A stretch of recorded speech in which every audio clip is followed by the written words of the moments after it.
आज हम पढ़ेंगे श्री शिव महापुराण के रुद्र संहिता के पार्वती खंड का 14वां भाग।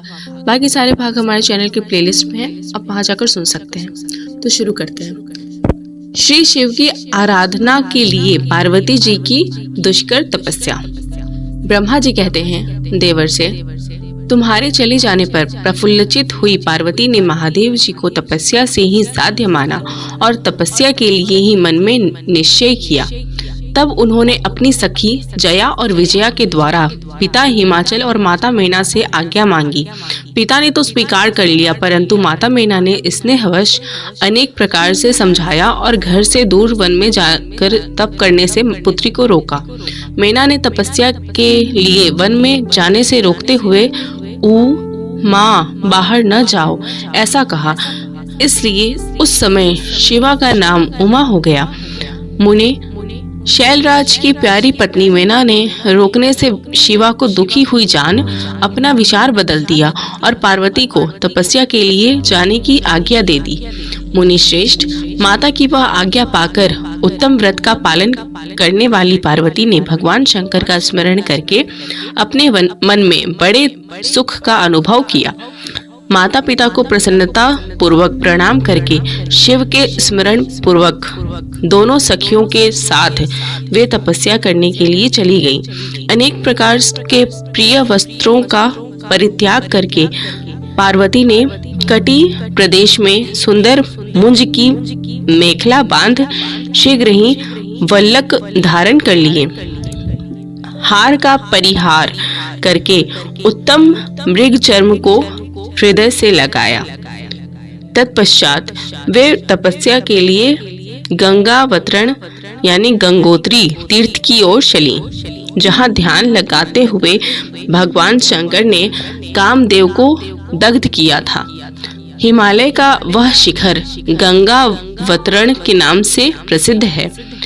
वहीं परम उत्तम श्रृंगी तीर्थ में पार्वती ने तपस्या प्रारंभ की। गौरी के तप करने से ही उसका गौरी शिखर नाम हो गया। मुने, शिवा ने अपने तप की परीक्षा के लिए वहां बहुत से सुंदर एवं पवित्र वृक्ष लगाए जो फल देने वाले थे।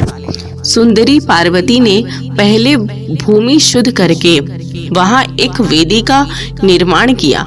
तदनंतर ऐसी तपस्या आरंभ की जो मुनियों के लिए भी दुष्कर थी। वे मन सहित संपूर्ण इंद्रियों को शीघ्र ही काबू में करके उस वेदी पर उच्च कोटि की तपस्या करने लगी। ग्रीष्म ऋतु में अपने चारों ओर दिन रात आग जलाए रखकर वे बीच में बैठती और निरंतर पंचाक्षर मंत्र का जप करती रहती थी। वर्षा ऋतु में वेदी पर सुस्थिर आसन से बैठकर अथवा किसी पत्थर की चट्टान पर ही आसन लगाकर वे निरंतर वर्षा की जलधारा से भीगती रहती थीं। शीतकाल में निराहार रहकर भगवान शंकर के भजन में तत्पर हो वे सदा शीतल जल के भीतर खड़ी रहती तथा रात भर बर्फ की चट्टानों पर बैठा करती थी। इस प्रकार तप करती हुई पंचाक्षर मंत्र के जप में संलग्न हो शिवा संपूर्ण मनोवांछित फलों के दाता शिव का ध्यान करती थी। प्रतिदिन अवकाश मिलने पर वे सखियों के साथ अपने लगाए हुए वृक्ष को प्रसन्नता पूर्वक सींचती और वहां पधारे हुए अतिथि का आतिथ्य सत्कार भी करती थी। शुद्ध चित्त वाली पार्वती ने प्रचंड आंधी, कड़ाके की सर्दी, अनेक प्रकार की वर्षा तथा दुस्सह धूप का भी सेवन किया। उनके ऊपर वहां नाना प्रकार के दुख आए, परंतु उन्होंने उन सब को कुछ नहीं गिना। मुने, वे केवल शिव में मन लगाकर वहां सुस्थिर भाव से खड़ी या बैठी रहती थीं। उनका पहला वर्ष फलाहार में बीता और दूसरा वर्ष उन्होंने केवल पत्ते चबाकर बिताए। इस तरह तपस्या करती हुई देवी पार्वती ने क्रमशः असंख्य वर्ष व्यतीत कर दिए। तदनंतर हिमवान की पुत्री शिवा देवी पत्ते खाना भी छोड़कर सर्वथा निराहार रहने लगी। तो भी तत्पश्चात चर्या में उनका अनुराग बढ़ता ही गया। हिमाचल पुत्री शिवा ने भोजन के लिए पर्ण का भी परित्याग कर दिया, इसलिए देवताओं ने उनका नाम अपर्णा रख दिया। इसके बाद पार्वती भगवान शिव के स्मरण पूर्वक एक पैर से खड़ी हो पंचाक्षर मंत्र का जप करती हुई बड़ी भारी तपस्या करने लगी। उन्होंने अंग चीर और वल्लक से ढके थे। वे मस्तक पर जटाओं का समूह धारण किए रहती थीं। इस प्रकार शिव के चिंतन में लगी हुई पार्वती ने अपनी तपस्या के द्वारा मुनियों को जीत लिया। उस तपोवन में महेश्वर के चिंतन पूर्वक तपस्या करती हुई काली के 3000 वर्ष बीत गए। तदनंतर जहाँ महादेव जी ने 60,000 वर्षों तक तप किया था, उस स्थान पर क्षण भर ठहर कर शिवा देवी इस प्रकार चिंता करने लगी। क्या महादेव जी इस समय यह नहीं जानते कि मैं उनके लिए नियमों के पालन में तत्पर हो तपस्या कर रही हूँ? फिर क्या कारण है कि सुदीर्घ काल से तपस्या में लगी हुई मुझ सेविका के पास वे नहीं आए?